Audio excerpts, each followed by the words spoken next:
At my father's funeral in the suburbs of Boston, my sister threw the inheritance files at my face before the entire family.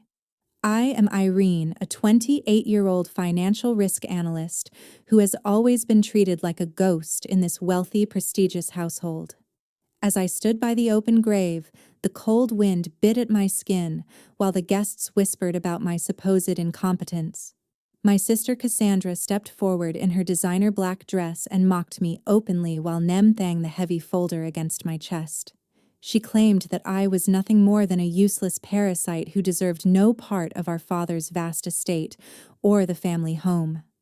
With a cruel smirk, she demanded that I sign away every cent of my inheritance immediately, or face being kicked out onto the streets. The relatives watched in silence, waiting for me to break or beg for mercy under the weight of her public humiliation. Instead of crying, I calmly placed the pen against the paper while holding a secret that would eventually dismantle her entire world.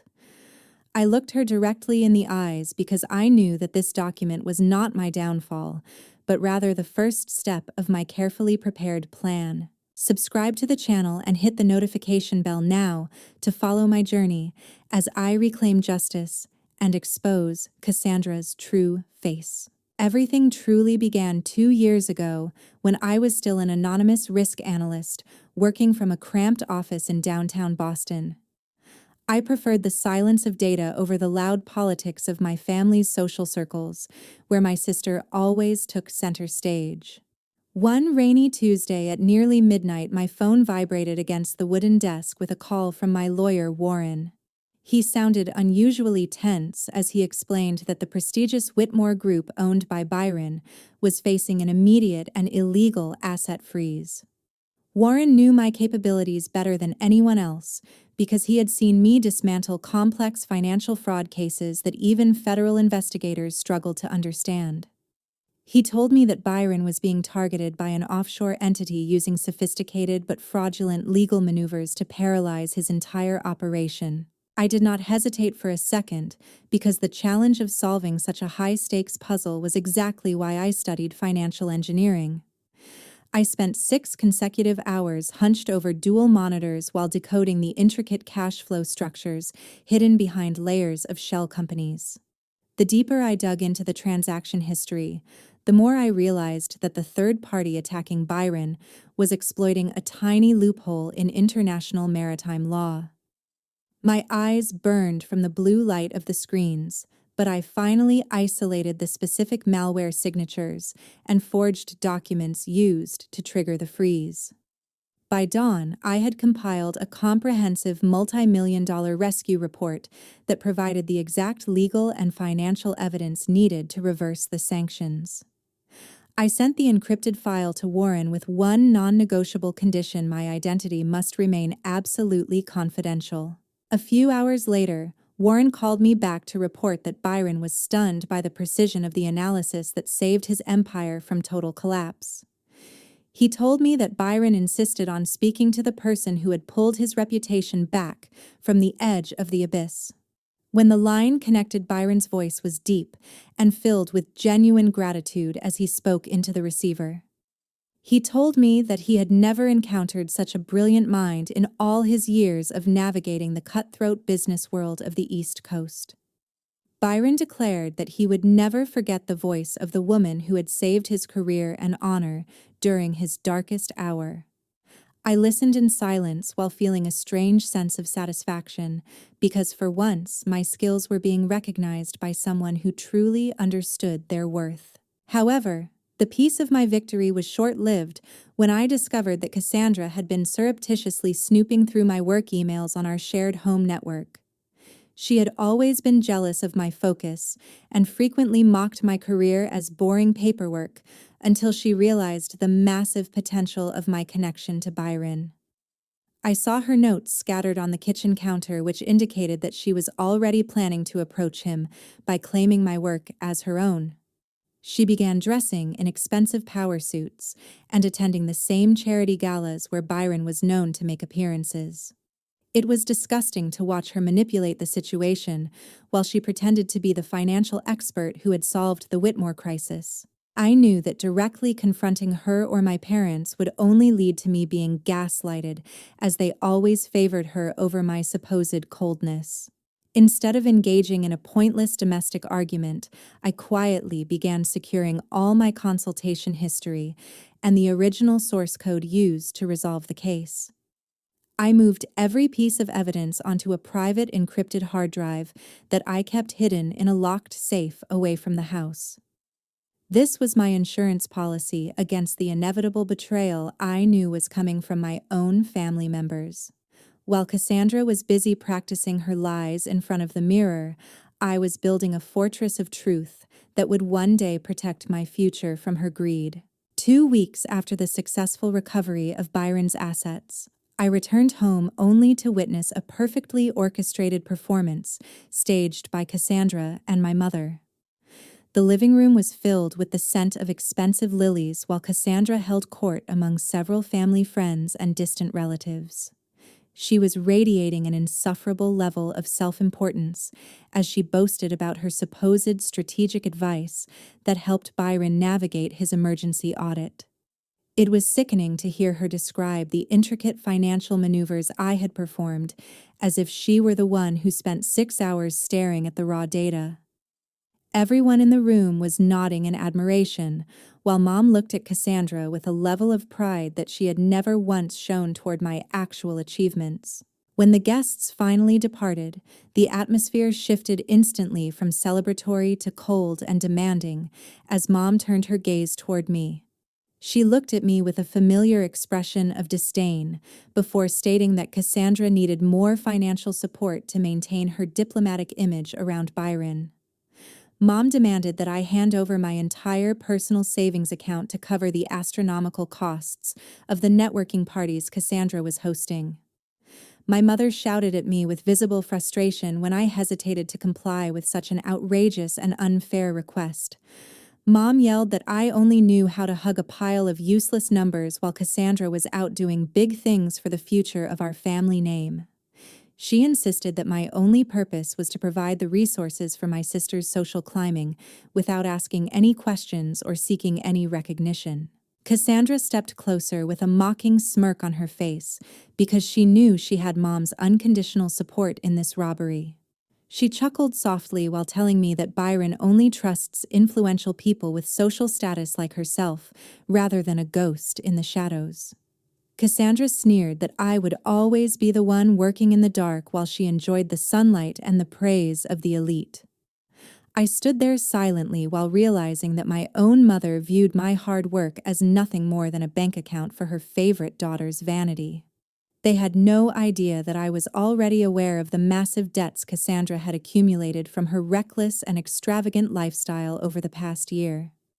My sister had been using her fake reputation as a financial genius to borrow huge sums of money from creditors who would eventually come to collect. The situation became even more volatile when I firmly refused to continue acting as an unpaid backup for Cassandra's theatrical performance. I told them both that I would not spend another minute fixing my sister's mistakes, while she stole the credit for my professional expertise. This refusal triggered a heated argument where Mom accused me of being a selfish and cold-hearted daughter who lacked any loyalty to the family. They were so blinded by their own greed and arrogance that they didn't realize I had already contacted Warren for a secret investigation. Warren had just sent me a secure file containing undeniable proof that Cassandra had forged my professional signature on several risk analysis reports. She had submitted these documents to Byron's team to maintain the illusion that she was the one providing the high-level insights. I realized at that moment that the betrayal within my own house went far deeper than just stealing a few ideas or some money. Cassandra was willing to risk my professional license and my legal standing just to impress a man she barely knew for her own personal gain. I watched them whisper to each other in the kitchen while planning their next move to pressure me into submission for their benefit. They thought they were in control of the narrative because they believed I was too weak to fight back against the weight of family pressure. I kept my phone locked in my pocket while knowing that the evidence of their fraud was safely backed up on my encrypted drive. The time for being the silent shadow in this house was rapidly coming to an end as the stakes grew higher than they ever imagined. 1 month before Dad passed away, I discovered the horrific truths hidden behind the closed doors of his private hospital suite. Cassandra and Mom had established a strict rotation to control every aspect of his care while effectively banning me from visiting his bedside. They repeatedly told the medical staff that my presence caused him unnecessary stress and aggravated his fragile heart condition. It was a calculated move to keep me isolated from the actual state of his health and the legal decisions being made in his name. I watched from the shadows of the hospital corridor as they whispered with lawyers and financial consultants who were certainly not authorized by Dad's original legal team. Their coordinated efforts to gatekeep his final days made me realize that they were no longer acting out of love, but out of a desperate need for control. I knew that I had to act quickly before they could finalize whatever scheme they were cooking up in that sterilized room. I decided to secretly bribe a security guard, an older man named Marcus, who had been working the night shift at the facility for over a decade. Marcus agreed to let me into the suite during the quiet hours of the early morning when the hallways were deserted and the nurses were occupied with their shift changes. When I finally slipped inside the room, my heart sank as I witnessed a complete stranger leaning over my father's weakened body. This man was aggressively forcing Dad to press his thumb onto a series of legal documents, while Cassandra watched from the corner with an impatient expression. It was clear that they were exploiting his semi-conscious state to secure authorizations that he would never have granted if he were fully aware of the situation. The tension reached a breaking point when I confronted Cassandra directly in the dimly lit hospital hallway immediately after I retreated from the room. I demanded that she explain exactly why a stranger was forcing our dying father to sign mysterious folders filled with legal jargon. My voice was low but steady as I told her that she was killing Dad with her insatiable greed and that I would never let her achieve her goal. Cassandra looked at me with a cold and detached expression before responding that I had absolutely no proof of any wrongdoing. She sneered while stating that in this family, my words held zero value and that no one would ever believe the accusations of a bitter daughter. Cassandra laughed quietly while asserting that she and Mom had already secured everything they needed to ensure their comfortable future at my expense. Unbeknownst to her, I had kept my smartphone recording throughout the entire confrontation to capture every word of her arrogant confession. I managed to record the part where she admitted her intention to seize the entire estate to pay off the massive personal debts she had hidden from everyone. This recording was the missing piece of evidence I needed to prove that her actions were motivated by financial desperation rather than family loyalty. I could hear the malice in her voice as she described how she intended to erase my name from the family legacy once the paperwork was processed. The realization that my own sister viewed our father's final moments as a mere business transaction filled me with a cold and focused determination to fight back. Later that afternoon, I met with Warren in a secluded park, away from any potential surveillance or eavesdropping by my mother's associates.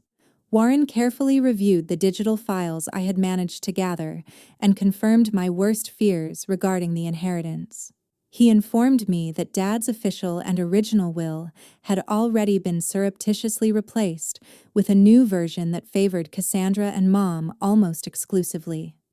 This forged document was designed to strip me of my rights while granting Cassandra full control over the family's primary assets and corporate holdings. Warren explained that the signature on the new will appeared to be a high-quality forgery that would be difficult to challenge without the evidence I had just recorded.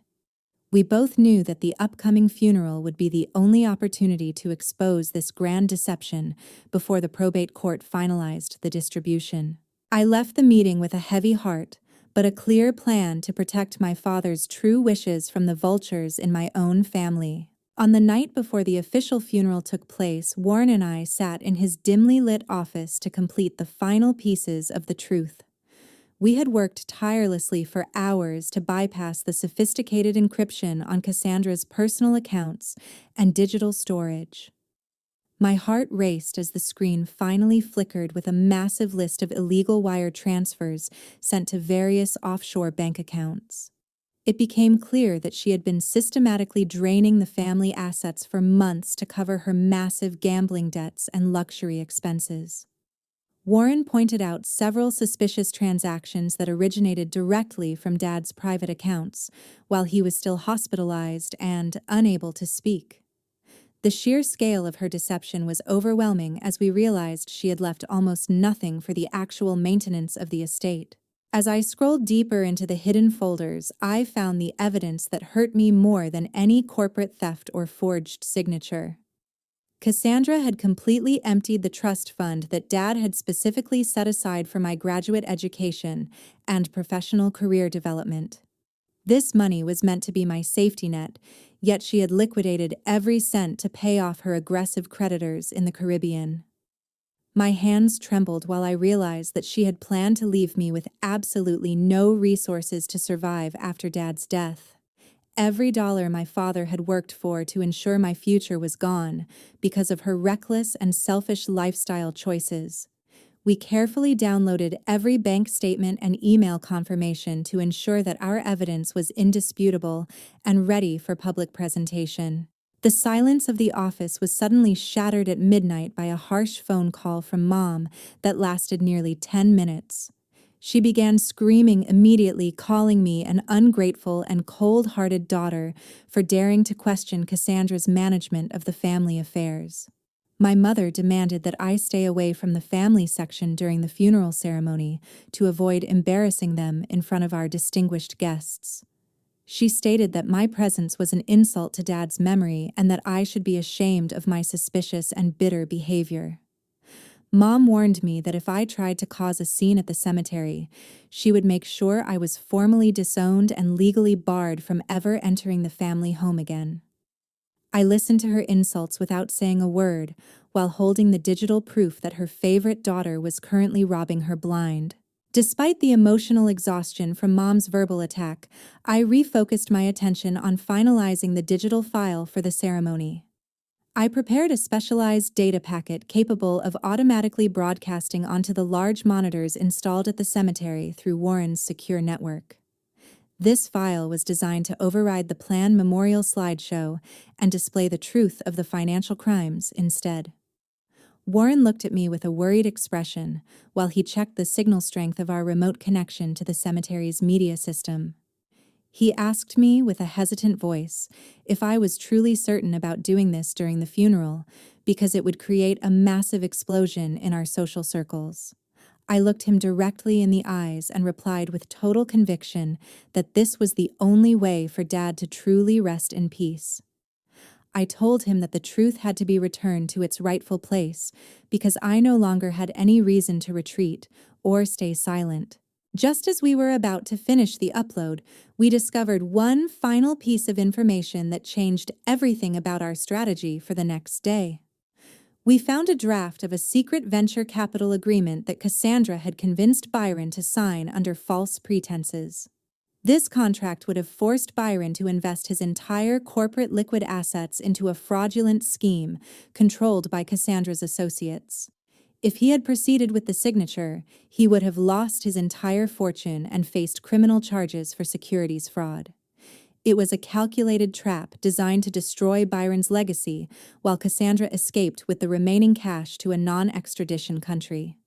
The realization that she was willing to ruin an innocent man's life made me even more determined to execute my plan with surgical precision. 15 minutes after Cassandra threw the inheritance files at my face at the cemetery, I decided to end her theatrical performance once and for all. I looked down at the documents scattered on the damp grass and felt a surge of cold clarity rather than the humiliation she expected me to display. Instead of signing the papers to relinquish my rights, I reached into my coat pocket and produced my father's original untampered will. I also held up my tablet to signal Warren that it was time to activate the broadcast sequence we had prepared the night before. The atmosphere among the gathered relatives shifted from pity to intense curiosity as I stepped toward the center of the memorial area. I looked Cassandra directly in the eyes and told her that the game was officially over because she could no longer use lies to build her empire. Suddenly, every large screen installed around the cemetery flickered to life and replaced the tribute photos with rows of incriminating financial data. The monitors displayed a terrifying list of unpaid debts, illegal offshore transfers, and the video of Cassandra forcing Dad to sign documents in his hospital bed. The gathered family members and corporate shareholders gasped in unison as the evidence of her systematic fraud played out in high definition. I watched Mom's face turn from a mask of arrogance to a pale expression of pure shock as she realized the depth of her favorite daughter's crimes. The whispers among the crowd grew into a roar of indignation while they realized that the woman they had praised was a professional swindler.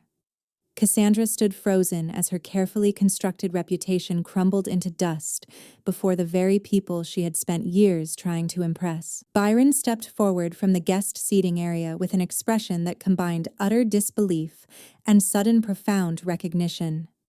He walked toward the front of the crowd while listening intently to the recording of my voice that was now echoing through the cemetery's high-quality sound system.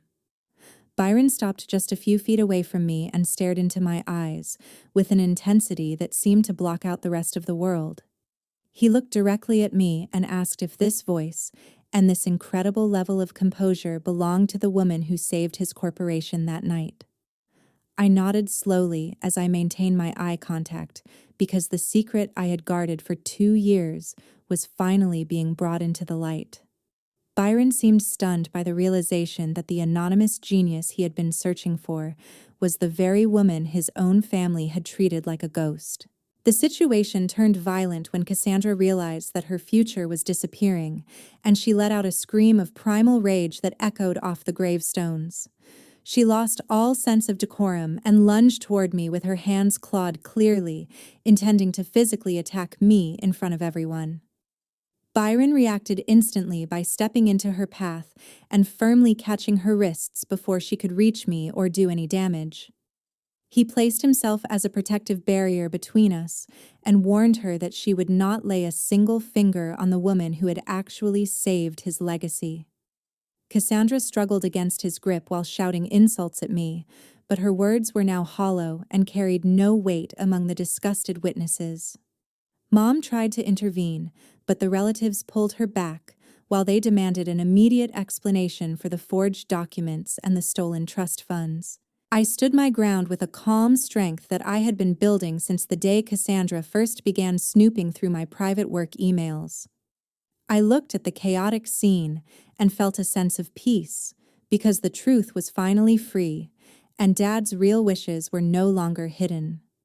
Byron turned back to me with a look of genuine respect and promised that he would stand by me through the legal battles that were sure to follow this revelation. He declared to the entire assembly that he would be launching a full investigation into Cassandra's fraudulent investment schemes and her attempts to sabotage his business. The power dynamic in our family had shifted permanently, and I was no longer the invisible daughter waiting for a scrap of recognition. I walked away from the grave with my head held high, while the police who had been alerted by Warren began their approach to the cemetery gates. Early the next morning, the sharp wail of police sirens shattered the quiet atmosphere of our family mansion in the Boston suburbs. I stood on the grand porch while watching several patrol cars and unmarked black SUVs pull into the circular driveway. The officers moved with a sense of purpose as they approached the front door to execute an immediate arrest warrant for Cassandra. She was being charged with multiple counts of forging notarized documents and the illegal misappropriation of corporate assets. Cassandra was still wearing her silk robe when the lead detective informed her of her constitutional rights before placing her in handcuffs. My sister looked around in a state of utter disbelief while the neighbors began to peer through their windows at the unfolding scandal. Mom rushed out from the hallway and started screaming at the officers to stop while she clutched at Cassandra's sleeve in a desperate attempt to interfere. The situation became even more pathetic when Mom suddenly dropped to her knees on the cold marble floor and began to beg me to withdraw the lawsuit. She was sobbing hysterically while claiming that the family reputation would never recover if Cassandra were actually sent to prison for these crimes. Mom pleaded with me to think about our standing in the community and how Dad would feel if he saw his daughters fighting in a court of law. I felt a wave of cold indifference wash over me as I looked down at the woman who had spent years treating me like an unwanted stranger. When she tried to grab my hands to seek mercy, I coldly brushed her away and took a step back to maintain my personal space. I told her with a dry and steady voice that she should have considered my feelings when she and Cassandra were busy pushing me out of the family. I asked her if they ever once thought about me being their daughter or sister while they were plotting to leave me with nothing on the streets. Byron arrived shortly after the arrest began, accompanied by a team of high-powered attorneys who were carrying stacks of legal folders. He officially announced to the gathered media and the police that he was canceling all joint investment projects involving my family's estate. Byron also stated that he was filing a massive civil lawsuit against Cassandra for fraud and the resulting financial damages to his corporation. He looked at me with a nod of professional respect because he knew that my evidence was the key to protecting his shareholders from further loss. Cassandra tried to shout something at him from the back of the police car, but the officers quickly shut the door to silence her desperate and angry outbursts. It was clear that the influence she had carefully cultivated through her lies had completely vanished in the face of criminal reality. While the police were processing the scene, Warren arrived with the official court order that had been signed by a judge earlier that morning. The court had officially appointed me as the sole administrator of Dad's entire estate and granted me full control over the family company. This decision was based entirely on the original will that we had successfully authenticated during the dramatic reveal at the cemetery. I felt a strange sense of relief as I realized that Dad's true intentions were finally being honored after months of manipulation and deceit. The legal system was finally working in my favor because I had taken the time to document every single one of their illegal actions. Warren confirmed that the corporate board members were already meeting to formalize my new role as the permanent chairperson of the organization. The final step in my plan was to initiate the formal freeze on every personal and joint bank account belonging to Mom and Cassandra. I worked with the legal team to ensure that all their remaining liquid assets were secured to begin the recovery process for the stolen funds. This move was necessary to reimburse the trust funds they had depleted and to pay off the legitimate creditors who had been misled by Cassandra's fraudulent schemes. Mom watched in silence as the bank representatives arrived to serve the official notices and began the process of seizing the luxury vehicles parked in the garage. She finally realized that her days of living in unearned luxury at my expense were officially over. I stood in my father's old study while realizing that I had finally reclaimed my life and protected his legacy from the people who claimed to love him. 6 months after the horrific events at the cemetery, my life has turned a completely new page and feels more liberated than ever before. I am currently serving as the CEO of our family corporation while leading the company through its most significant recovery phase in decades. The initial chaos of the scandal has subsided, allowing me to focus on building a sustainable future based on integrity and transparency. I have successfully established a strategic partnership with Byron in Manhattan to expand our operations into the global technology sector. Our collaboration has become a model for the industry because it combines my analytical precision with his extensive market influence. I no longer have to hide my talents or work in the shadows of people who never truly valued my contributions. Every morning, I walk into my father's old office with a sense of pride because I know that I have finally fulfilled his true vision for this organization.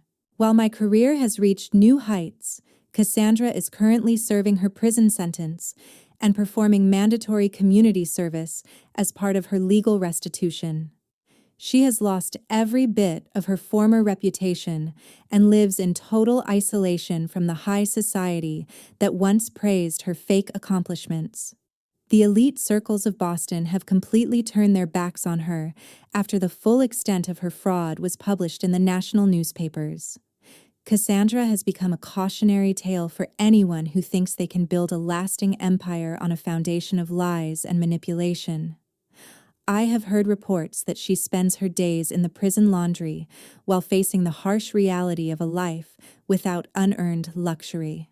There is no one left to bail her out or cover up her mistakes because she destroyed every bridge she ever built for her own selfish gain. Mom is currently living alone in a very small apartment on the outskirts of Boston, far away from the grandeur of our former mansion. I have made the difficult decision to provide her with nothing beyond the absolute minimum living expenses required by law.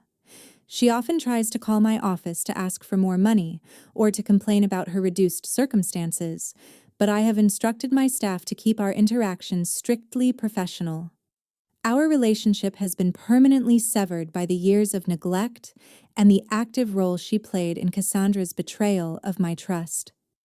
She lives in a world of silence and regret, while realizing that her favoritism has left her with no one to care for her in her old age. I feel no guilt for this distance because I understand that forgiveness cannot be forced when there has been no genuine accountability for past actions. I have come to realize that the best form of revenge is not found in violence, or even in the legal destruction of my enemies. The ultimate victory is simply living a successful life and standing firmly on my own 2 feet without needing the approval of toxic people. I have learned to find peace in my own achievements while surrounding myself with a new circle of friends who value me for who I actually am. The heavy weight of seeking family validation has been replaced by the light of personal freedom and professional respect.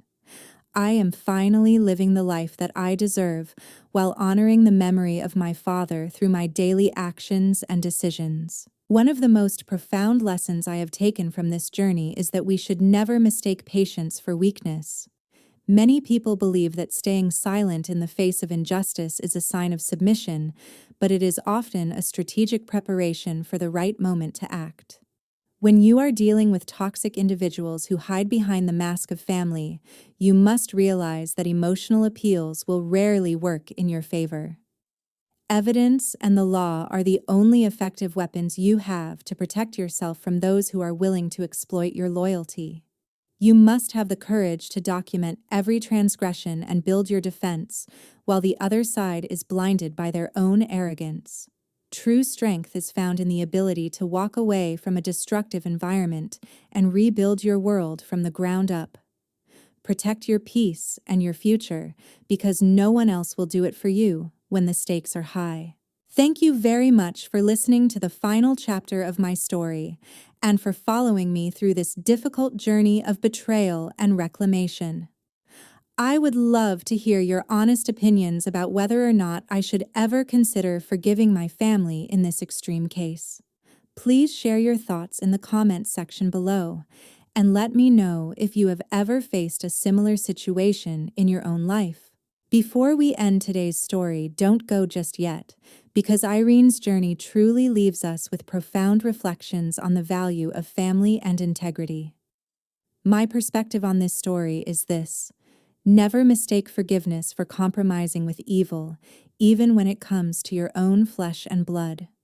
Whether living in America or anywhere else, self-reliance and solid evidence are your best armor against manipulation.